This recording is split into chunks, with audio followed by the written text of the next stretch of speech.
Welcome to a 20-minute yoga flow with Sarah. This yoga flow will start out gentle and move on to explore twists as well as a side crow variation. Start in any seated position, connect to your breathing, and in your own time, begin to turn your head from side to side. See if you can drop in and notice if you've got the same amount of rotation left compared to right, or if there is a difference. See if you can also notice where movement occurs from in the neck, connecting to a sense of ease and relaxation in the movement.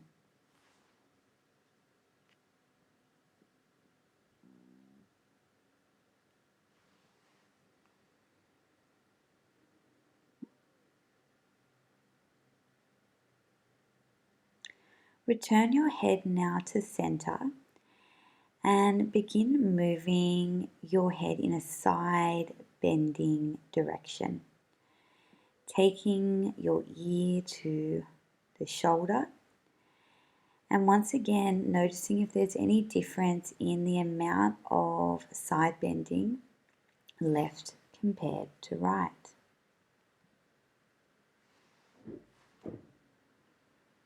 Stay relaxed and calm in your breathing.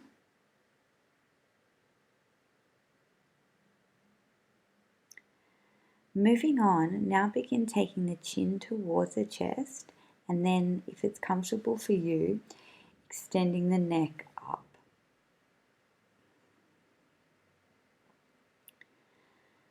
Add in a seated cat to cow. Now placing the hands on the outer leg, raising the head and popping the chest, moving into extension and then flexion. Introducing the hands, turning the hands out and running them down the legs for extension, raising the chin, and then as you exhale, hands turn in as you round the back and tilt your pelvis back. This seated cat-cow variation, you're looking to add movement through your back.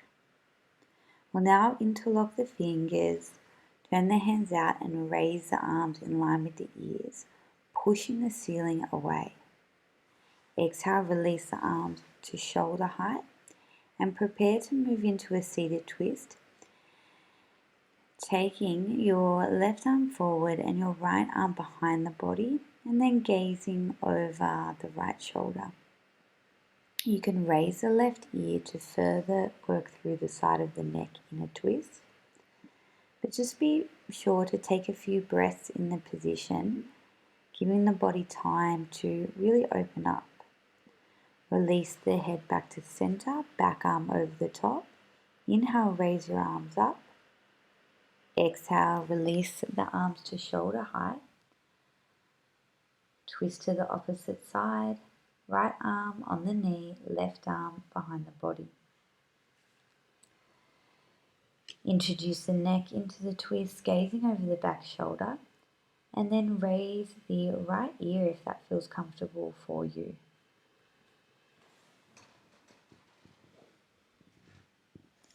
Back arm over the top. Inhale, raise the arms up. Releasing the arms all the way down, interlocking the fingers now behind the back.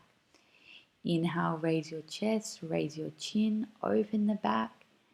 And exhale, release. Now uncross the legs. Take the feet a little bit wider than hip width distance apart and begin to move through 90-90s. So hip, knee, ankle, 90-degree ankle. You're moving the knees from side to side. And if it's safe and appropriate for you, you don't need to have the hands in contact with the floor. Once you've done a couple of repetitions, take yourself into a figure 4 position, seated figure 4 or seated pigeon, right ankle, left thigh. Now, the closer your torso is to your legs, the stronger it is going to be through that right hamstring. So you can adjust this pose to suit your body. I definitely recommend taking 3 to 5 breath cycles in the posture just to allow those muscles at the back and side of the right leg to open, as this will help you later on in the session where we move into that side crow posture.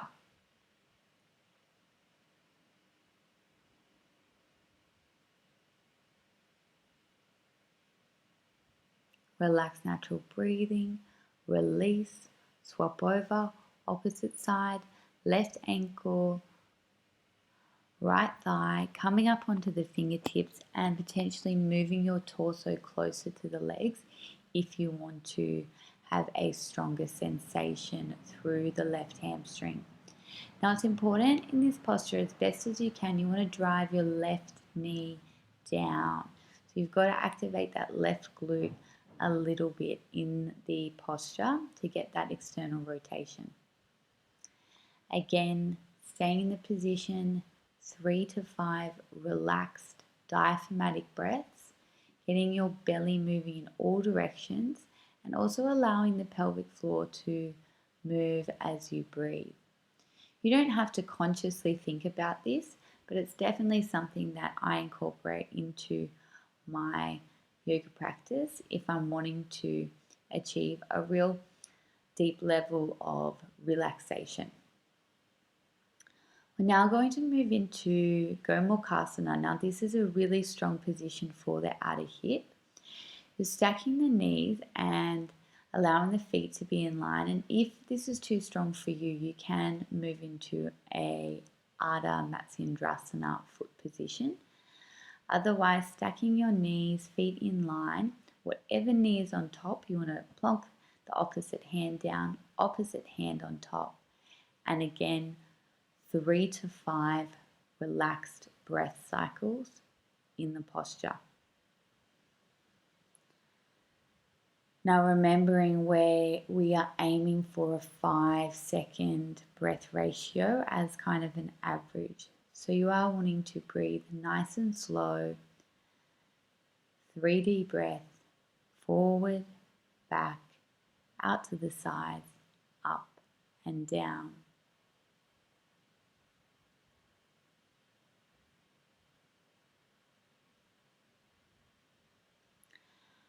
Right hand to the outer left thigh. The left arm's going to move behind the body, and we're now going to take it into a twist. Now this is preparing for you for the side crow variation. So take your time here, and you can move into a side bending your neck to further stretch through those side neck muscles. It feels really good, and I'd recommend moving in and out of side bending left ear to left shoulder.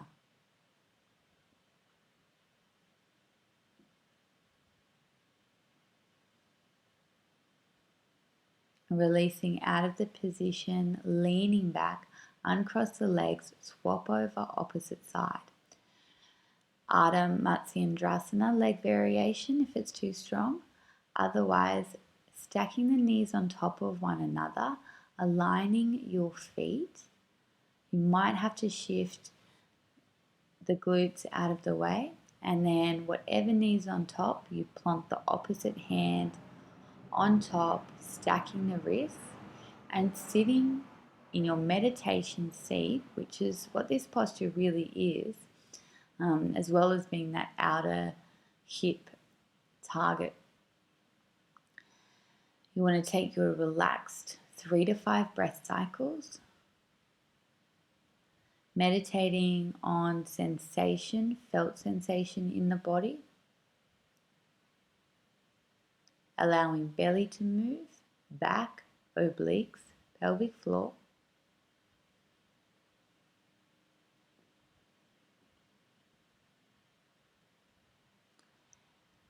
Left arm in front of right thigh, right arm behind the body, taking your spine into the twist, introducing the neck. And if you'd like to move into side bending of the neck by raising left ear up towards the ceiling. That's going to introduce a really nice stretch through the front and side of your neck.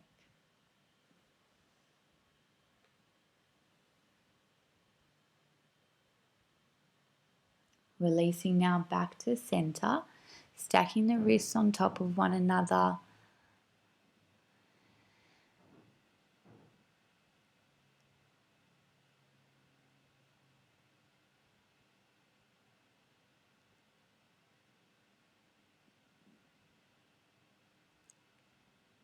Noticing any subtle effects from the posture.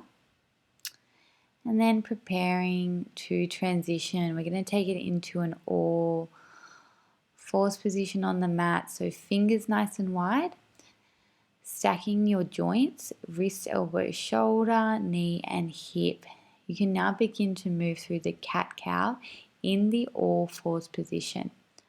So any cat-cow, it is looking for the subtle movement of flexion and extension through the back. Now when I perform this posture, I really work at pushing my hands into the mat on both extension and flexion to ensure that my shoulder blades and around the shoulder is active. I think that's a really good cue to use. Now we'll now take it into some circles. So you can shift your knees back, take the hands a little bit more forward, and just make some circles, taking some weight over your wrists. Now, depending on you, it's going to determine how far you can go forward and what feels comfortable. You definitely, if you're going to do any kind of inversion, just make sure you've got that wrist flexibility.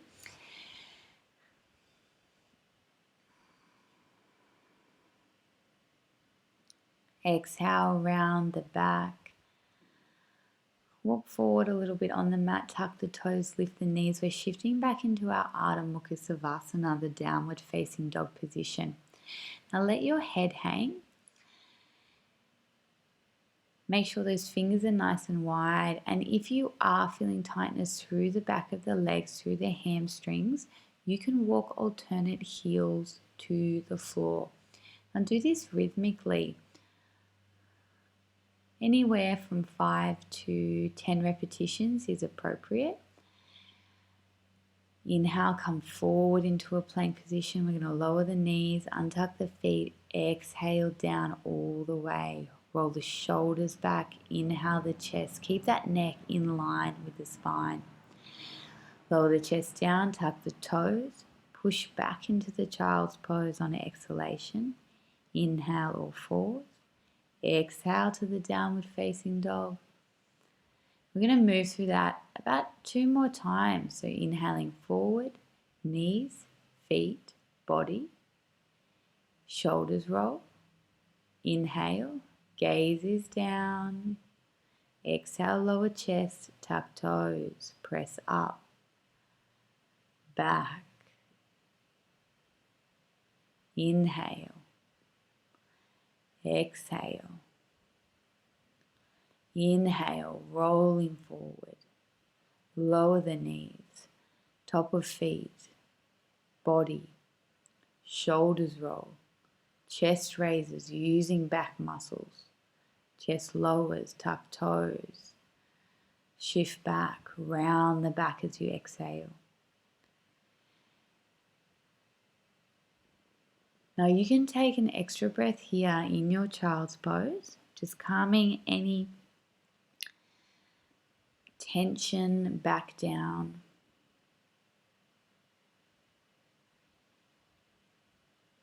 We're going to come up onto our knees, place the hands on the pelvis, get the pelvis level, then we're stepping right foot forward. So I'm just checking my pelvis because I have an anterior pelvic tilt. It's really easy for me to really tilt forward when I go into a lunge. And this is just my body. So here I am really engaging my left glute to try and target the front of the hip. Inhale, raise the arms up. We're going to lower the right arm, take the left arm over for a lateral stretch. Back to center, tuck the back toe and inhale up to a lunge position. Exhale forward, inhale lunge, exhale twist. Breathe here in this strong twist. Stay as relaxed as you can and try and keep most of the weight in your front foot. We're inhaling back up, lower the arms, exhale, hands either side of the feet. Step back to Ardha Mukha Savasana. Calm your breathing, shift forward, lower the knees. Move through your vinyasa, chest down, shoulders roll.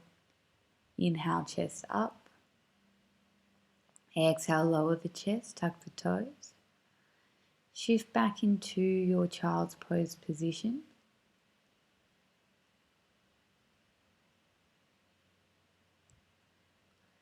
Calming down the breath, the mind before we move over onto the opposite side.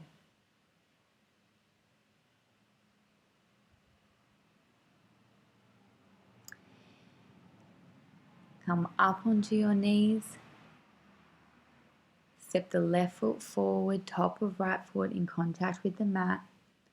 Check that your hips are level and begin to shift forward and back. So you're just getting comfortable in that lunge position.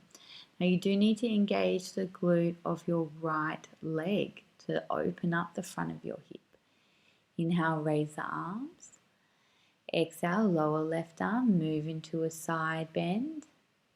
Inhale, back up. Tuck the back toe, lift your back knee. Exhale, forward into arrowhead. Inhale, lunge position. Exhale, moving into a twist to the left, right elbow over. Breathe here with your weight more in your front foot. Now stay as relaxed as you can in this twist. Inhale, arms come back up. Exhale, lower the hands down.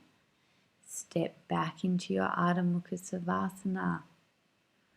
Adjust the hands if needed. Let the head hang. Calm the breathing. And then inhale, shift forward to your plank. Exhale, knees, feet, body. Shoulders forward, up and back, a circle. Chest raises. Chest lowers, tuck toes, push up, back.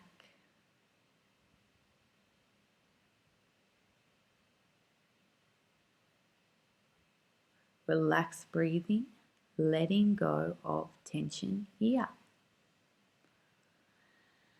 Shift back into your downward facing dog position.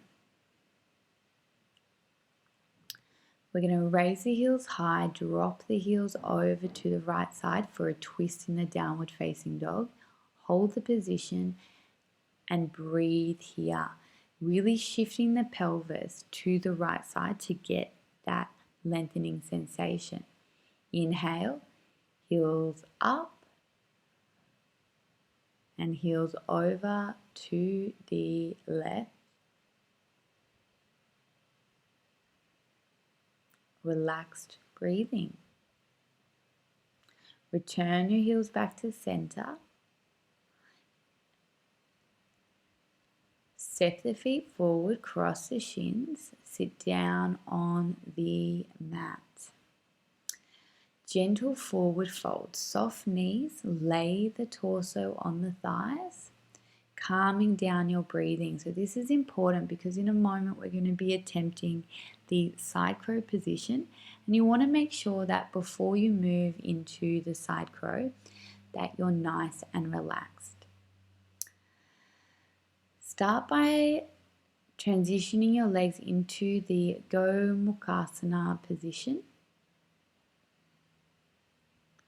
Stack the wrists, relax breathing. By now you should feel like those sides of the hips are much more comfortable in the posture.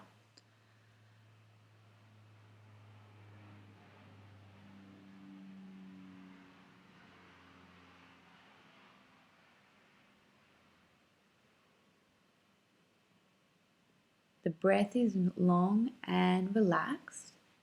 And now you're ready to go. Shift your hands to the side.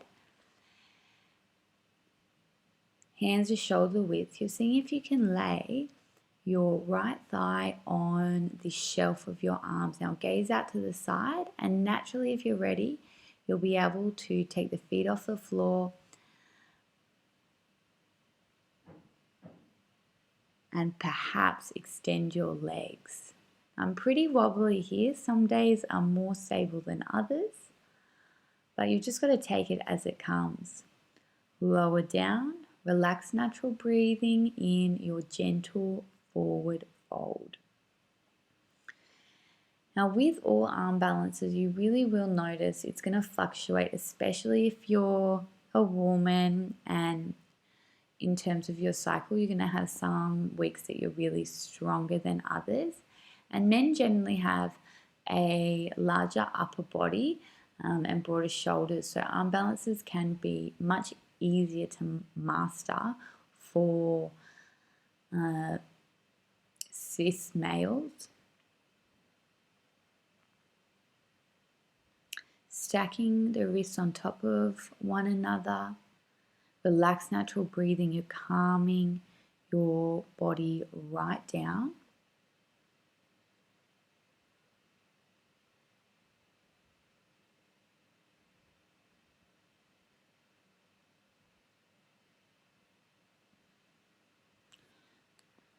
So eliminating any tension before you transition into the posture. So you're bringing the arms out to the side, fingers are wide. Stack the leg on the shelf of the arms, gaze out to the side, and if you're ready, the back foot will just come up. Now, you want to extend your legs long. Take a breath in. You can see I'm wobbly. Didn't quite hold it, but it was a good attempt. Relax, bend the knees, fold forward. Perhaps have another go in a minute, or just enjoy that little attempt. So I'm going to relax now with a Dandasana pose just to let go of any tension. Gentle fold down to Paschimottanasana. Separate the knees, arms out in front, tilt your pelvis back. Gently roll all the way down now to the mat. You can extend the arms long, reaching through the fingers, reaching through the toes.